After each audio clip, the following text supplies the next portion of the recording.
So all right. So what I was gonna do with this live stream, if you guys have questions, always ask the questions. I want you guys, if there's anything that's on your mind about me, if there's anything on your mind about a car, even if it's not about, I know a lot of you guys are in the cruise world. I don't care what it is. You got a Bronco from the '60s, you got a Ford Model T, you got a brand new car. If you have a 2020 Honda Civic, just ask the questions. Um, and then I have sort of a I have sort of a not a script, but like I had set up on my computer basically what I wanted this live stream to be about. Oh, let's see, Richard, what did you say? Your channel is really friendly as far as getting info about the cruise. I sure wish I would have shopped for a stick or a manual. Uh, yeah, I like the manual because, well, I like the rarity of manual. I like being able to select gears. I like more analog feeling cars. I will say if you have the automatic, it's faster. I mean, in any situation where if you put an automatic against a manual, automatics are always faster. Uh, but I do like the ability of changing gears in the car. The only thing I didn't like is if you check my, I don't know how much of my videos you watch, but the manual on this car was a really poor design. It was almost an afterthought. Like whenever I would shift from first to second, my arm would hit the glove box. I had to modify the clutch linkage. I have a special length I have a clutch stopper in there, so the clutch only moves a certain amount because I had problems with the clutch disengaging the wrong way. The way the horsepower came on made shifting a pain in the butt. I have two short throw shifters on the car, oh, and the shifter was like holding a beeper. Like I don't know what it was, but now with all the modifications I made, it really made the manual version of the car better. So if you get a manual, it took a lot of work to make it enjoyable. I sort of almost wish I had the automatic, even though the manual is cool. Oops, sorry, my phone's going off, guys. So Travis, so okay, so when it comes to exhaust systems, guys, that's the one thing I won't talk about. The EPA has been going after people unnecessarily. I won't talk about it on like a live situation like this, but if you guys want to email me or talk to me directly, I'll talk about that stuff. Travis has experience with it, so he's welcome. You can read his feedback. Yeah, art piece. Yeah, it's a downpipe is a decorative art piece. That's what we call it.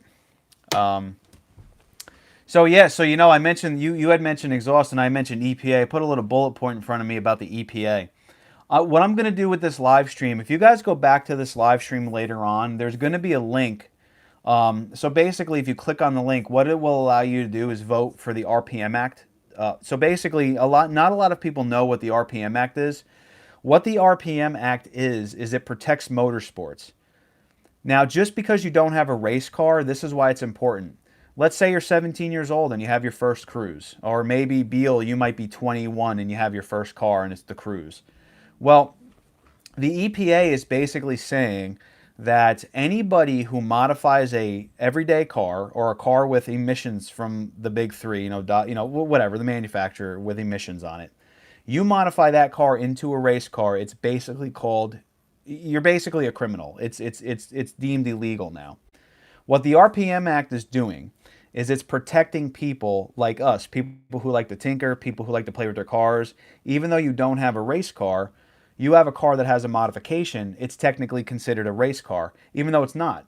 The problem is it's all interpretation. So if we allow the EPA to go, oh, look, we can fine people, we can send people to jail, we can steal their cars, we can impound cars.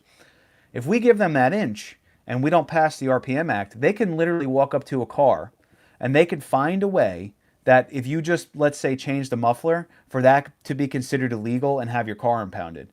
That's what I don't like about what the EPA is doing. Uh, you know, I understand this all started because of like a diesel truck going down the road shooting black exhaust out. And yes, that is bad. Like you can build horsepower and be street legal. But when we give them that little bit of an inch, they're going to take a mile. They're going to take a mile, and that's what I don't like about it. That's why I'm afraid to talk about like exhaust systems. Like I could do fun videos where I cut the exhaust off my car and get reactions out of people. But now I have to worry 5 years from now that because I film myself doing something with my exhaust, that the EPA might be going after me. Oh, hey Paul, how are you? I was just talking to you. Real tight fit. So it's a real tight fit if I tap in that vacuum line for the boost gauge. Yes, it is a tight fit. Hey, kiddo. I was just wondering what that purple thing was. I know I put a light in the back because it's getting dark. So if you tap in the vacuum line for the boost gauge, I love you too, kiddo. If you tap, that was Hunter. He was saying hi. So when you say you tap in for the vacuum line, where do you mean you tapped in? Are you just talking about the vacuum line? Like, oh, so in the back is the vacuum line bending? I know a lot of people that had that problem. Every state. So basically, like where I am, rules are very strict. So like if you're in Florida, there is no inspection. You can cut your exhaust off and probably get away with it. A state like there's actually, we have, well, technically there's like 54 states. I think like Puerto Rico's a state and there's some other islands that are states and whatever.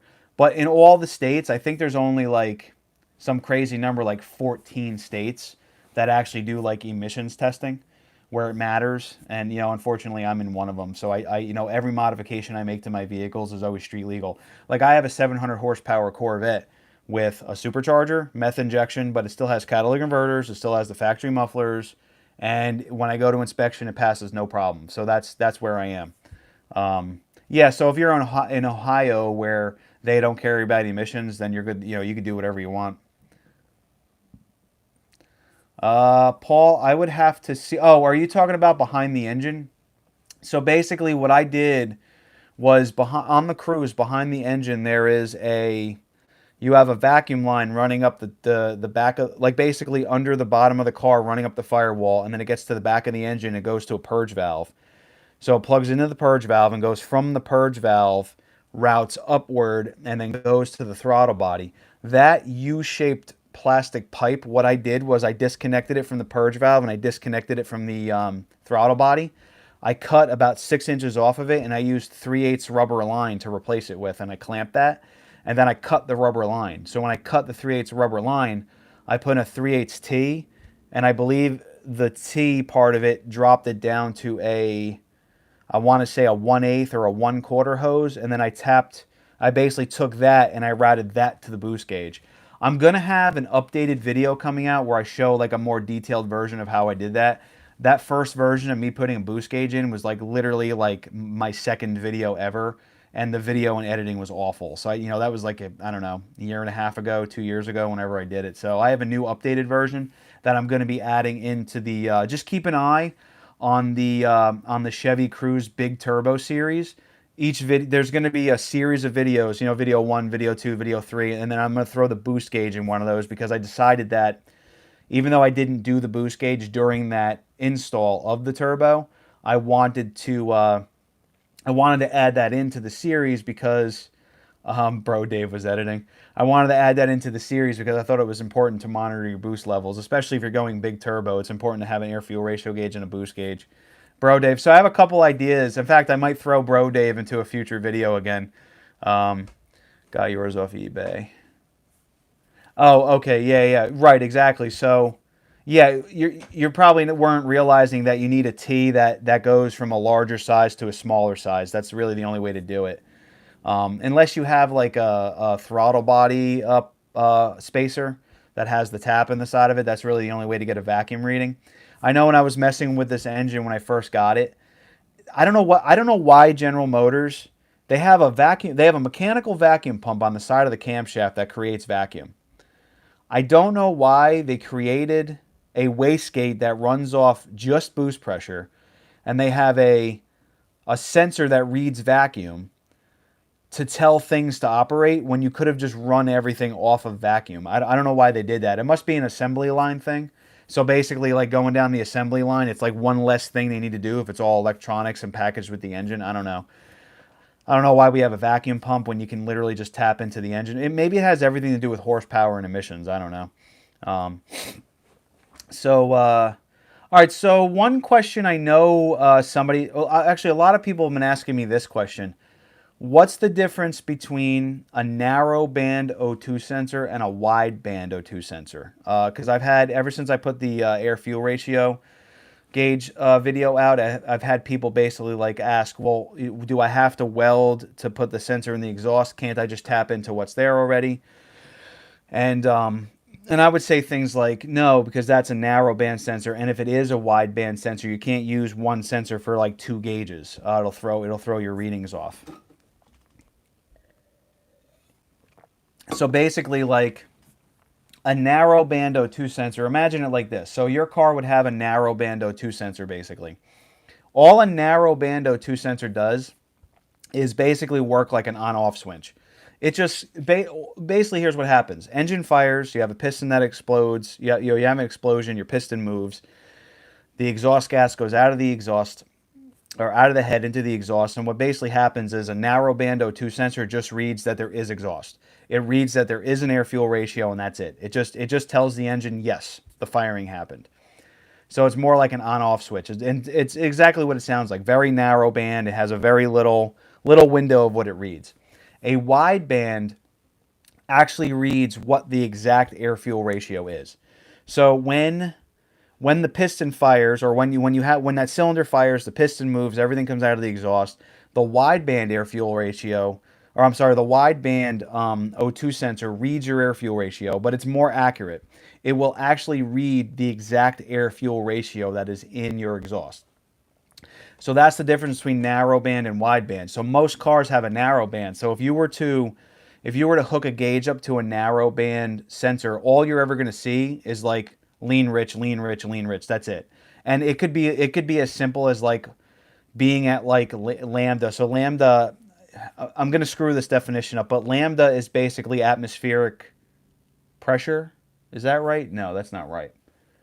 Lambda it's basically 14 parts to 1, something like that. I'm gonna butcher this definition. So all a narrow band O2 sensor is going to read is if you're below or above that 1 reading. It's like 14 to 1 air fuel ratio. So if you're like 13 to 1, you're above it. And if you're like, 13 to 1, you're below it. And if you're like 15 to 1, you're above it. And that's really all it's looking for. But when you're using like a wideband, if your air fuel ratio is like an 8 to 1, it's going to see 8 to 1. If your air fuel ratio is really lean, like 16 to 1, it's going to see 16 to 1. So that's why it's important. And it's triple important if you're building a car for horsepower. So if you're running a larger turbo, a bigger intake manifold, and meth injection, well, you need to know what your air fuel ratio is, because if you want that car to be running good, let's say like my car, like full throttle, I'm running a little bit lean right now. My gauge caught it, and the narrow band is letting me know exactly what that air fuel ratio is. And in my car, it's like a 14 to 1, in some cases 13.5. That is way too lean. And what's happening is it's causing the cylinders to run hotter, because there's not enough fuel in there to cause this to cool the cylinders down. So luckily, I just got a tune today from Bad News Racing. I know they're a little behind right now, so it took some time for me to get it. So I'm going to put that in. You guys will see videos of this too, explaining more in depth. Hey, how's it going? I don't know whether to call you Mr. Boxer or Baggin. How are you doing? I hope you're having a good day. I don't even know how many people are in the chat. I might be afraid to look. Oh, you're on lunch. Where are you now that you're on lunch? So another question I've had people ask me is which. So basically banks, right? So if you have an O2 sensor, what is a bank and what is upstream and downstream? So basically, this is real simple thought process with O2 sensors. If you have an upstream O2 sensor, it's the one closest to the engine. So if you see your turbo, let's use the Cruise as an example. You have an O2 sensor right on the turbo. That's your upstream sensor, and then you have a downstream sensor, which is the one underneath the car. Basically, your upstream sensor will be before a cat, and your downstream sensor will be after the cat. So that's pretty much how that works. What is that, Mr. Boxster? What is, I don't even know how to say that. I can't even say that word. Fusaclis? I probably butchered that too. And then like bank 1 and bank 2. So on a 4-cylinder, you're only going to have one bank. But if you have a V8, typically like a bank 1 and bank 2 would be your left and right side. So bank 1 is usually driver's side. Bank 2 would be passenger side. So that's pretty much how that works. So if you have a bank 2 upstream sensor that's bad, it'll be like driver's side, the first sensor. That's pretty much what that means. Oh, awesome. I can't wait to see that. I'm actually really curious when you're ready to start doing mods to your car. I'm only bringing this up because we talked about it, but my intercooler system should fit your 1.5 Malibu. I haven't had anybody test that yet. I did take a lot of measurements on a Malibu, but I haven't had anybody actually run one on their car. So I can't wait to actually have someone, maybe even you, if you want to be the first one, test that intercooler out. Because no, if you thought the Cruise was bad with performance parts, I think the 1.5 Malibu has even less performance parts. So I'm happy to offer some stuff for that car too, where I can. But that's fun. You have a really nice car too. And then so another thing I wanted to bring up is a lot of people ask me where I get my data from. So one of my subscribers actually brought, I don't know if you want to be named, but one of my subscribers brought up a website called Identifix. Identifix is awesome. So I'm gonna be showing you guys some future videos. Basically, like right now, in my shop right now is my wife's Acadia, and I had a ton of problems with the transmission on that truck. So what was happening is when you hit like third gear, it would shudder really bad and shake. And I was going crazy trying to find data information on it. So I ended up going on or diagnostic information. So I ended up going on Identifix. What's cool about Identifix is imagine like all of the data that a dealership would be able to get to diagnose something, but imagine that merged with like Facebook and forums. So like in the essence, like in the case of the Acadia, I wasn't quite sure if my torque converter was giving me a problem or the transmission was going to be a problem. When I brought it to the trans place, I just simply wanted them to change the fluid. They refused to change the fluid, and they came back and told me it was $6,500 to put a new transmission in the truck. But I'm like, can we just change the fluid to see if we can fix the problem? They refused to do it. I did a bunch of research, and I found out that just the torque converter needs to be changed. So what was nice about Identifix is I went in there, and you can see, you can put in like third gear shudder in Acadia, and then all of a sudden you could see all the people that use Identifix that had that problem, and the repairs that they had, which was really cool. So when I looked in there, like there were like 18 people that had a problem, and like 16 of them changed the torque converter, problem went away. So that's what's cool about Identifix. I know there's different prices and stuff like that. So what I'm trying to do is I'm hoping to be able to get you guys discounts. Sorry, I'm just moving my chair. I'm hoping to get you guys discounts being part of being a subscriber to be able to go on there and get it for a better price. So that's hopefully what I'll be able to give you guys. So I'm in the process of hopefully getting in touch with somebody over there. But it's a really cool system. It's hard to find information nowadays because I've actually gone on forums that have actually deleted sections because they felt it wasn't important anymore. So they'll delete a section that has a ton of repair information just to add a new section so people could ask about like oil changes and headlights, which is fine. But all of that important information where you could figure out how to fix your vehicle is gone now. Now what do? You're stuck having to go to a mechanic, but some of the stuff you could just fix on your own. And I'm not downplaying mechanics. I love mechanics because I was one for years. But at the same time, some of the stuff that you can do on your own, you can stop overwhelming the mechanic and just fix the stuff on your own. And that's what I like. Mr. Box, I just wanna read what you were saying. So it's a place that specializes in chicken tenders. They only have 13 locations. Oh, cool. So is it like a place that supplies places, or is it actually like a place where you can go eat? Like is it like a restaurant? I thought I might prefer to use my real name.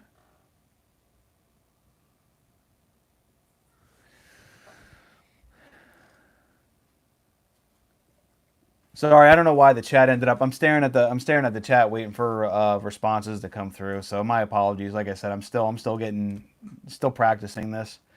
So the other thing I wanted to talk about was its own. Oh, that's cool. Jerry D, how are you? All right, so Mr. Boxer, where is it located? I forgot. My apologies. I don't remember where you live. Do you know if there are any tuning options for the 1.6 diesel? I would like to give Bad News Racing a shout out. I don't think they do it, but I do think Trifecta does. And also, if you want something bigger for that, I know Turbo Bay can do a turbo for the turbo version. Actually, I don't know if the 6.0. I don't know if the 6. I'm sorry. I don't know if the 1.6 has the turbo. I know the 2.0 has the turbo. I don't know much about the diesel. My apologies. Oh, South Alabama. So it's called Fusaklis. Okay. Yeah, we don't have that up by me. I think the closest thing we might have is maybe like we have like a lot of Sonics and Chick-fil-A's. I guess maybe Chick-fil-A would be your competitor.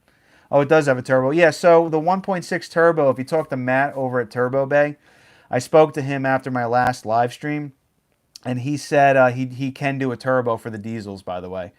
And then just let him, if you let him know that I sent you his way, he usually gives a better price. And again, he doesn't sponsor me or anything. I just really like the guy. But just let him know. He'll hopefully take care of you. They're mostly in Mobile, Baldwin County. Yeah, you know what place I really want to, what is that place called? There's a place in California I wanted to go to that was really cool. Oh, In-N-Out Burger. That's one of my like bucket list places. So maybe I'll try and catch one of these places too. I don't even know where it starts. That must be, is it only in your area? Oh, Zaxby. What's Zaxby's? I never even heard of them actually.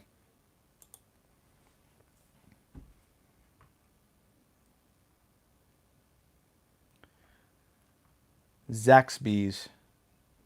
Yeah, I never heard of that place actually. I guess maybe that's another southern place because I'm in the Northeast, so like even up here, like if I told you I wanted to go get a Taylor ham sandwich with cheese and bacon, you might not even know what that is. But if I go by you, I would have to order like pork roll. And some places you can't even get pork roll. It would have to be like Canadian bacon. So it's definitely interesting. The one thing people don't realize is like the size of the United States is massive. And I think I may get this wrong, but like California alone is like the size of like 3 or 4 other countries, just to give you an idea of how big America is. It's crazy. And there's a reason that people could grow up in America all their lives and only see one coast. It's because there's a lot to do just on one coast.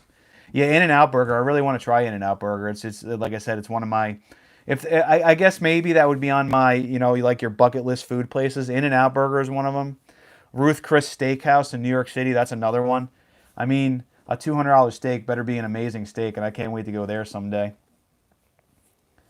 Zaxby's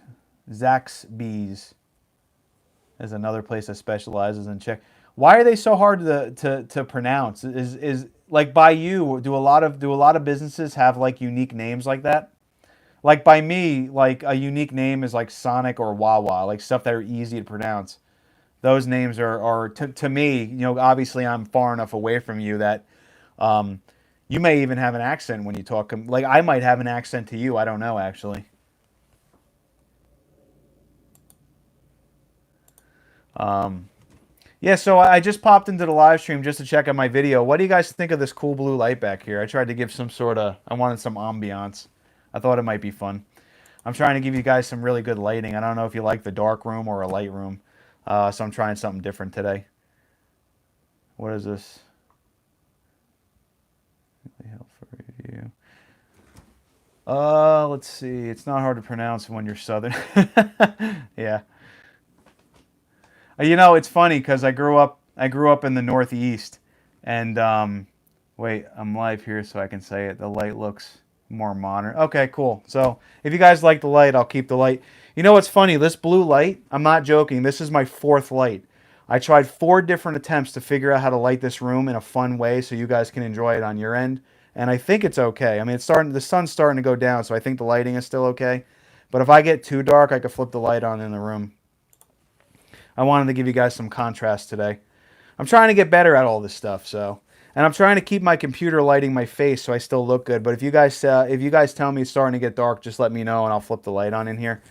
I guess, all right, so what I'm going to do is I'm going to stay on subject because I do have a couple things I wanted to talk about. And then if you guys have any questions, please ask anything. I enjoy talking to you guys more than talking about my own thing, but it would be a very boring live stream if I said nothing and waited for you guys to talk. What else did I have on here? Oh, Equinox. So I have updates too that I wanted to put on here for you. Oh, you know what? Let me let you guys know about another cruise thing. So basically, if you have a scanner, I'm noticing a lot of people are telling me, especially guys in Canada, that their cruise is making 30 pounds of pressure, 31 pounds of pressure. What I'm noticing is a lot of the people who are tuned, they're using like a Bad News Racing tuner. Actually, here, I have one here. So if you guys have this, right, a lot of people are using this just to get their data. And the thing is that there's a glitch. So what's happening is your car is actually only reading 14 or 15 psi, but the computer is not accounting for atmospheric pressure. So there's a pressure on everyone's body right now. It's something like 14 pounds of pressure at all times. I think that's how it works. So you have to basically remove that 14 pounds. So when you're reading your gauge or your scanner, when you're reading 30, it's actually like 15. So just keep that in mind when you're playing around with your scanner, that you're not actually at the 30 psi, though it is fun to be able to say that. And that's important because if you're tuning, right, and you don't really, let's say you're trying this for the first time and you're seeing 30 pounds of pressure, and let's say you're tuning for that kind of pressure, you might tune for 30 pounds of pressure for fueling or timing when really you only have 15. So that's why I bring that up. Mamba wastegate, any ideas on why it would stick with the actuator open? Yeah, there could be 2 or 3 reasons. One could be the arm on the turbo. So basically, if you remove the wastegate, you have the arm on your turbo. That arm could be getting stuck. It's the arm that actually opens and closes to relieve the pressure in the exhaust. So remove the pin in the actuator. See if that moves freely.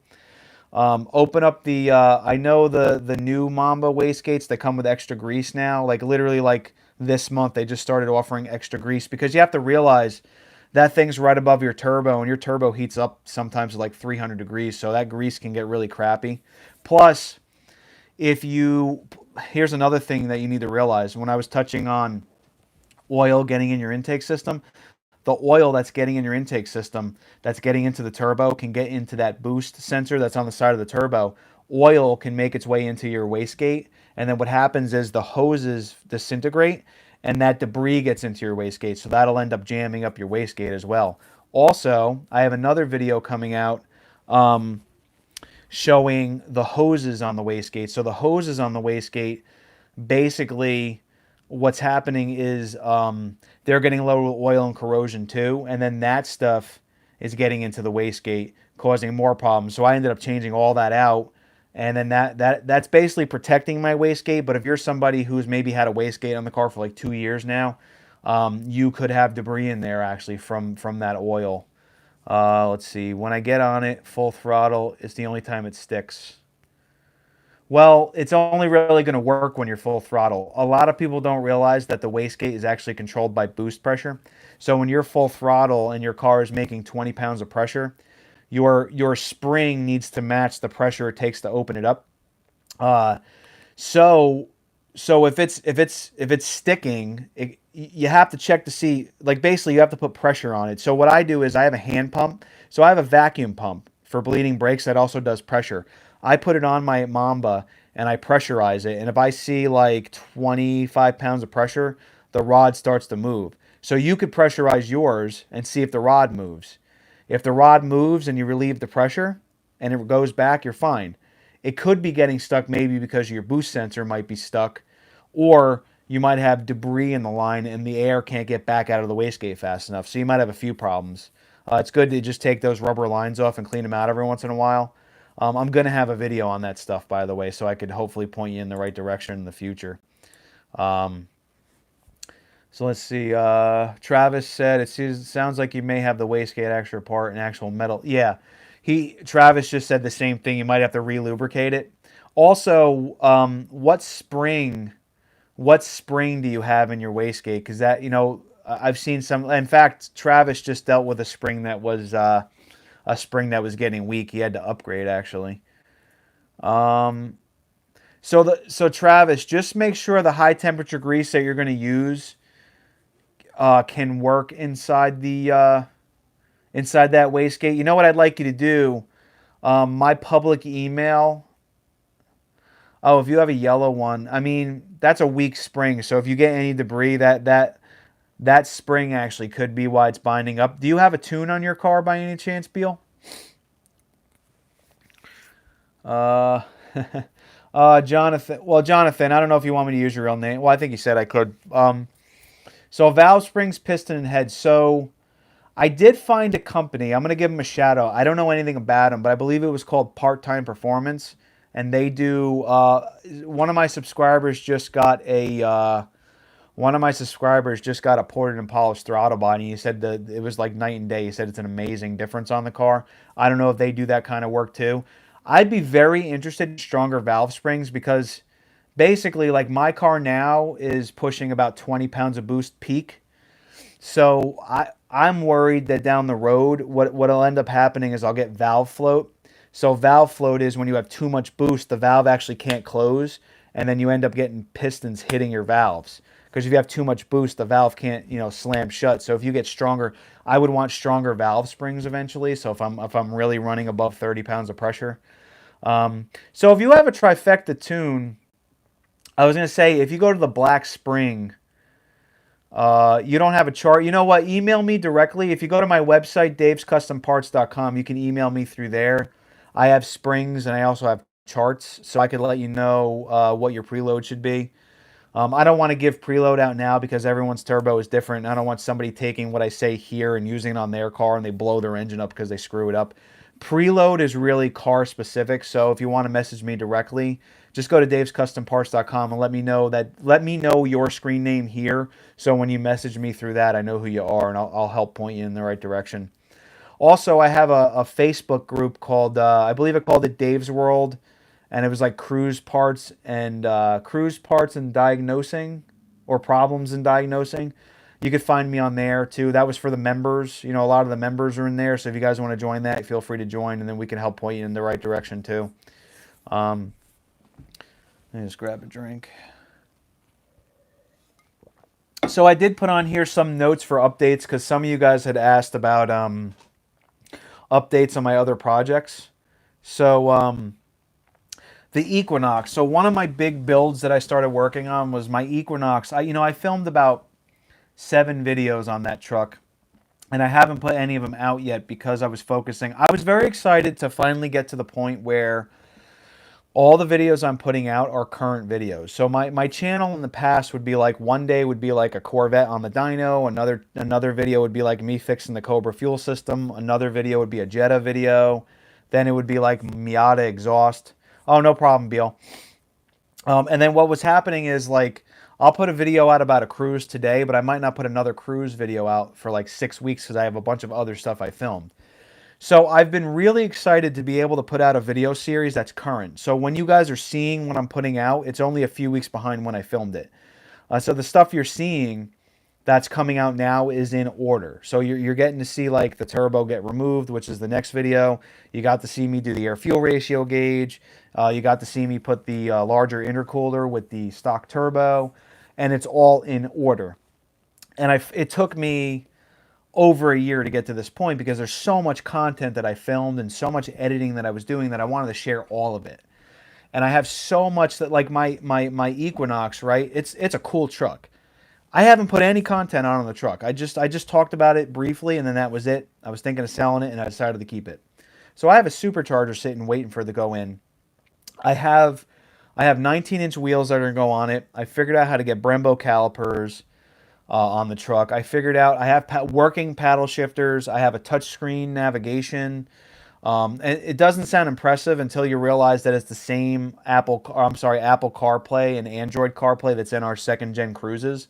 I was able to make that work in the Equinox. So it's a really cool system, and it's a really cool truck. It drives great, and I want to get to the next level, and I want to put that content out, but I'm so excited to give you guys the cruise content that I was worried about putting out the Equinox stuff. So I think what I'm going to do is I'm going to get to not the end of the cruise stuff, but I'm going to get to a point where you guys finally get to see the cruise, the big turbo in, on the dyno, what I did to get more power, and then back to the dyno. So I actually have 3 dyno videos. So the one you guys saw, I have another one coming out showing the power we got. I had complications, and then I have another one coming out basically, after that with like good horsepower numbers. So that I'm going to show all that, and then I'm going to go into showing. They're always going to be cruise stuff. Then I'm going to do like my Miata, right? So the Miata I figured out a way to get a supercharger package for everybody. Like if you have a Gen 1 or a Gen 2 Miata, for under $2,500, you can get like 150 wheel more out of that car with a supercharger kit that I'm going to be putting out. So that'll be a video series, and then I'm gonna put that up. I'm gonna put the Equinox stuff up and cruise stuff. So that's gonna be the next batch of videos. I'm just so excited to actually have them in a row finally for you guys that I haven't been.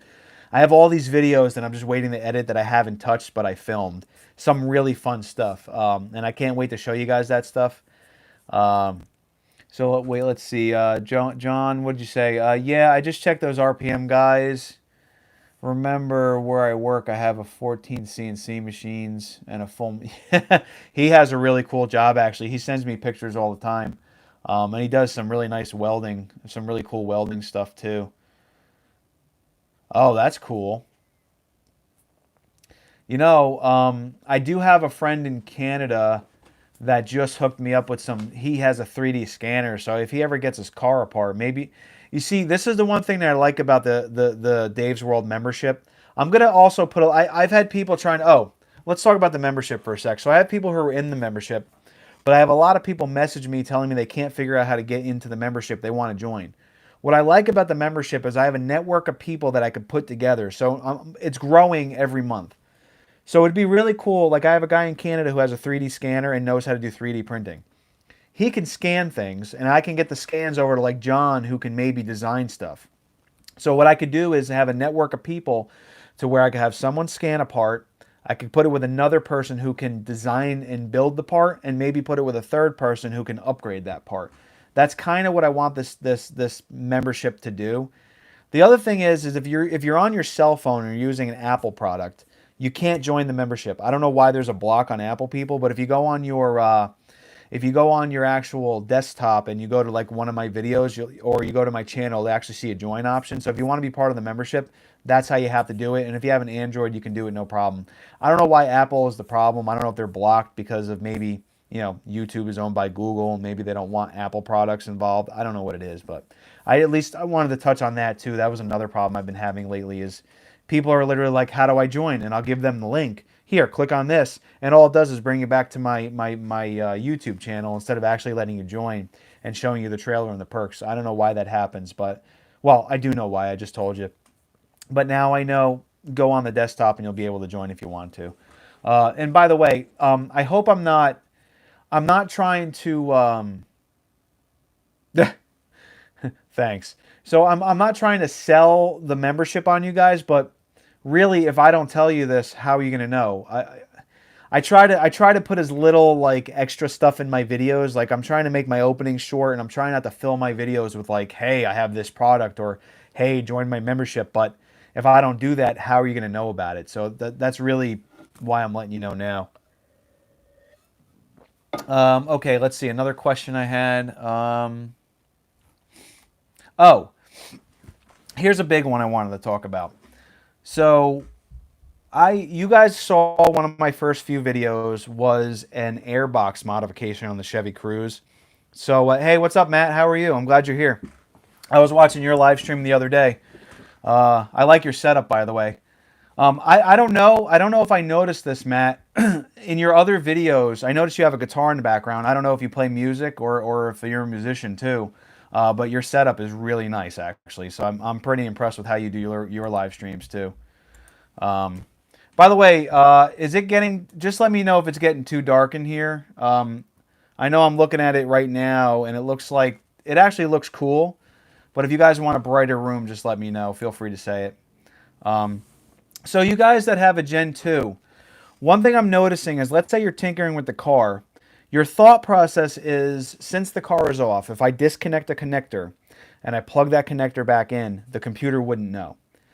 So I came up with that airbox mod. So if you go back to, so you guys in California, you like the airbox mod because you can't get performance parts out there easily. So when you do the airbox modification on the Cruze, it's nice because it's free, but also it's legal because it's a factory part. So that modification lets you hear your blow-off valve or your recirculating valve. It also gives you a little bit more air, and if you're tuned, you get more power. So so basically what happens is you set the check engine light off. You think because the car is off that you're not gonna cause a check engine light, but actually you will. So two things are happening. Either there's going to be a drive cycle, and after about 200 miles, the check engine light just goes away, or you can go to like AutoZone or Advanced Auto Parts if you don't have a scanner and just have them shut it off, and it probably won't come back. I'm noticing that a lot actually. And when I say a lot, specifically, it's like the 2019 Cruise, because I think it's a different computer system. You know what I'm gonna do? Give me a second. I'm just gonna turn the light on real quick. Hopefully the mic doesn't make a lot of noise. I want to give you guys a better experience.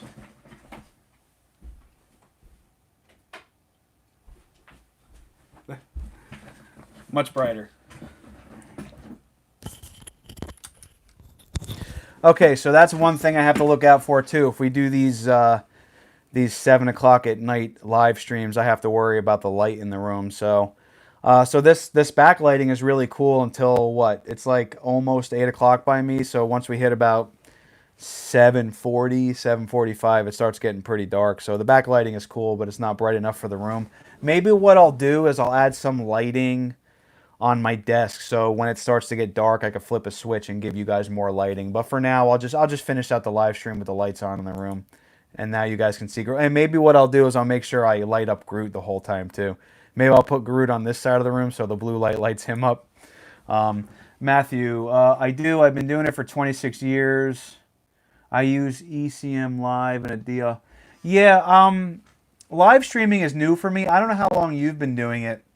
You did a great job on the one or two that I've watched, and I really enjoyed watching it.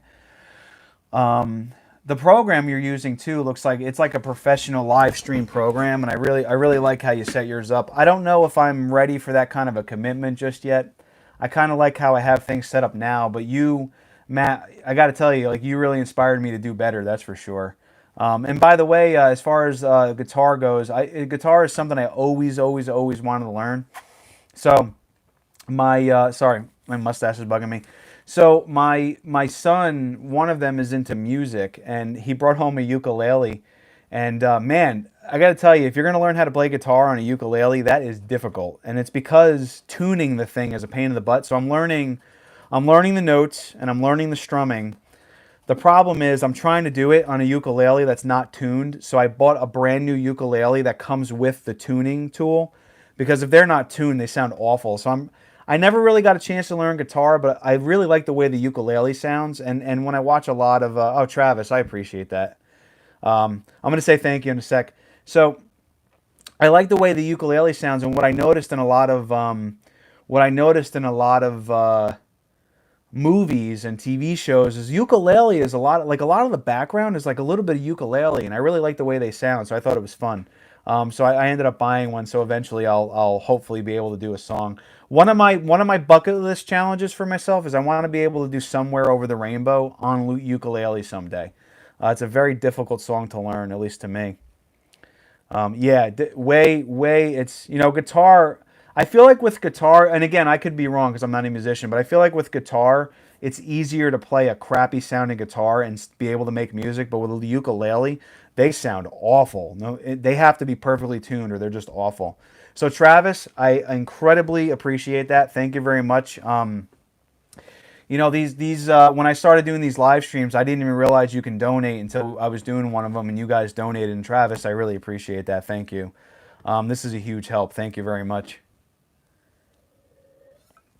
Travis also, he is running a couple of my products on his car. Some of you guys are running some of my products. He has a really cool big brake kit coming. Usually my parts get shipped out right away, but when I do a big brake kit, I need a couple weeks because I have to customize them. So he's getting a really nice one done for his car, and he'll have it in about 2 weeks. Yeah, the super chat. Yeah, I didn't. These super chats. I did them because I had a lot of people ask me to, and people wanted to talk to me more directly. So I really do this. I originally did them as a courtesy, and I still do. Like, I really want to meet everybody, and I like the feedback that I get, especially with you. Like Matt, you've been doing this longer than me. You're somebody who's a senior to me. Like, you're somebody I look up to, and I'm really proud of the fact that you were able to take I don't know if I assume everybody here might know you, but just in case they don't. So what you're building is you have a 1.8 liter Gen 1 Cruise, which in itself is like a frowned upon car, right? Everybody wants the turbo. unless you're in it for gas mileage or saving money, you want the diesel, right? But you took it and you literally put a big turbo on that car, and that thing sounds epic. Like I was watching your video the other day when you were tuning, and I love the way your car sounds. And you had the way you do your camera, you're able to see your side view, and you're able to see the side of wherever you're driving. Excuse me. And when you were accelerating, you could physically see the background moving faster. That's a fast car. Like if you could physically see things moving faster on camera, you know you're driving something that's a rocket. So I was really impressed to see that little 1.8 move like that. And I'm really impressed with your tuning ability. I know you feel like you're amateur, but you know more. Know more than the average person. You know more than me as well. And in the future, I was thinking of maybe doing a collab because my Equinox. Nobody wants to tune that thing. One of my biggest holdups is one of my biggest holdups on the Equinox is finding somebody who's willing to tune it. I have to learn on my own. I was thinking of maybe doing a collab with you, or I don't even know how to do that. That's something new for me. I was thinking of maybe having you help me out, teaching me, or maybe I could have you tune or help me remote tune it. I don't know. That's something I have to talk to you about in the future, but because nobody wants to tune the thing, but it will work with HP tuners, which I know you use. Mr. Boxster, what is the stud pattern on the Cruise? It's 5x105. If you have 5x115, I think that's the diesel lug pattern, I think. Just make sure you know that. I know a lot of people buy wheels for these cars. They get a deal and they find wheels for a Cruise that's like 115. And what ends up happening is it's for the diesel. That's why they're so cheap. And then they find out the hard way that it's the 5x105 after they try to put them on. The only reason I know that is I help a lot of people with brake questions, and one of the brake questions is, oh, will my wheels fit? And then I'll be like, well, what engine do you have? And they'll be like, diesel. I'll be like, well, for starters, my rotors are for the 105, so I need to know that you have the 5x105 lug pattern. What I need to know is I need to know if somebody has a diesel, I should be able to do a big brake kit for the diesel version. And actually, Matthew, I think I can do a big brake kit for your car too. If that's something you ever want to get into, let me know. Because I love figuring out how to get brakes on cars. And then let's see.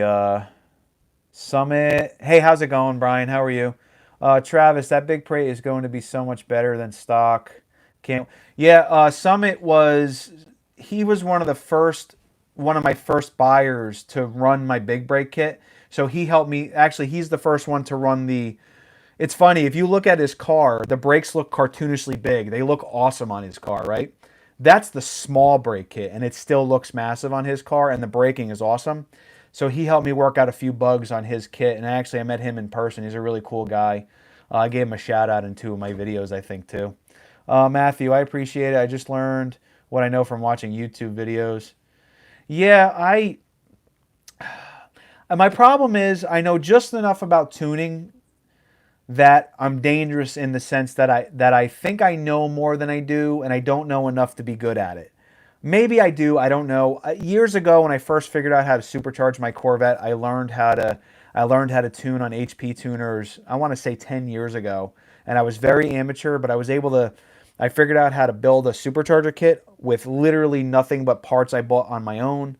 And I assembled the whole thing, and then when it came to tuning, I figured out how to tune it on my own because I couldn't afford back then an $800 tune because it was so expensive back then because not a lot of people were doing it. So I know just enough to understand why air-fuel ratios are important. So as far as I'm concerned, as long as I know I have the right air-fuel ratio, whether I have someone tuning it or I'm tuning it, that's what's important, and that's what I always target, which is why I'm always so adamant about air-fuel ratios. Because years ago, I used a tuner that sucked, and they had my air-fuel ratio so rich at idle, it was melting my catalytic converters, and my exhaust was turning red at idle. Like, I literally started the car to take it home, and it was burning. So thank God the air fuel ratio gauge was in the car, and I was able to show the tuner, look, something's wrong, fix it.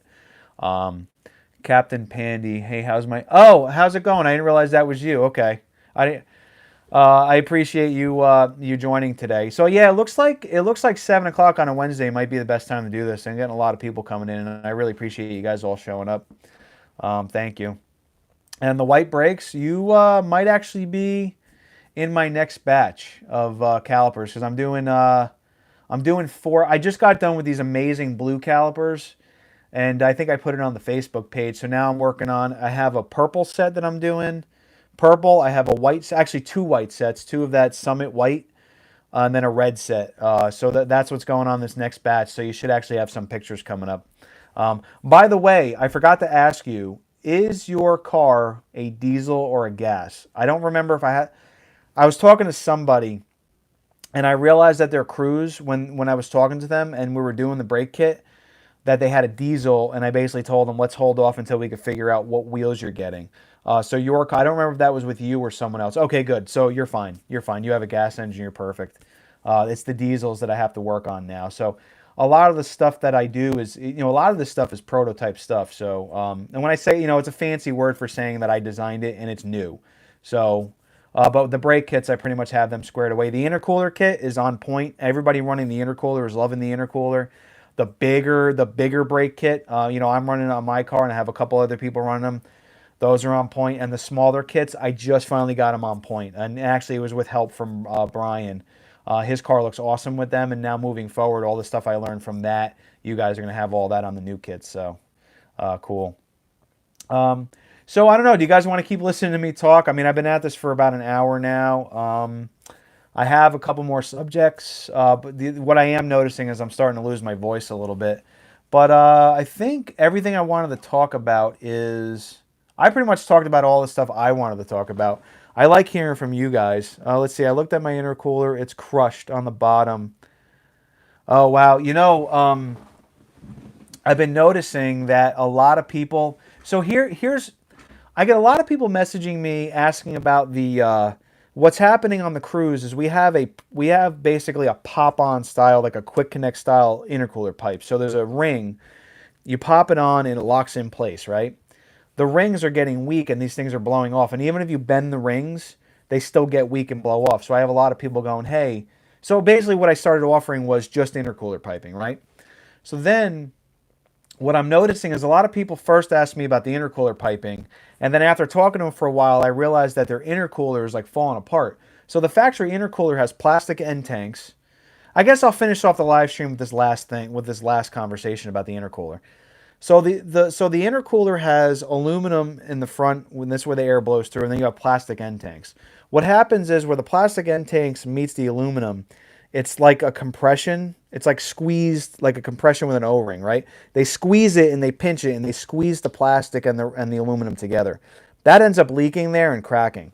Then what happens is the aluminum gets disintegrated over time. Another thing that happens is debris, right? Debris starts getting in through the grill and it starts hitting the factory intercooler like bullets, and it ends up destroying the intercooler. So when you start talking to me about like intercooler piping, then I realized like someone went out and bought an intercooler. Well, a factory replacement intercooler is like $250. Then the intercooler piping to buy from GM is like another $250. Just those 2 parts are like $500. So that's why I offer that intercooler kit. And if you're sort of struggling with money or you got into an accident and you're on a tight budget, just email me and let me know what's going on, because the advertised price is an advertised price, right? But a lot of times I do help people as much as I can. If you're part of the membership, you get a discount. And even with the discount, I throw like extra stuff in. If you smash your car, you got a busted intercooler, you're on a tight budget, just let me know and I'll take care of you. Especially if you're getting something else from me already. I do my best to help everybody where I can. Mr. Boxer, let's see. I have one more question before I got to clock back in. Do you think the manual trans in the second gen Cruise would fit properly in my Malibu?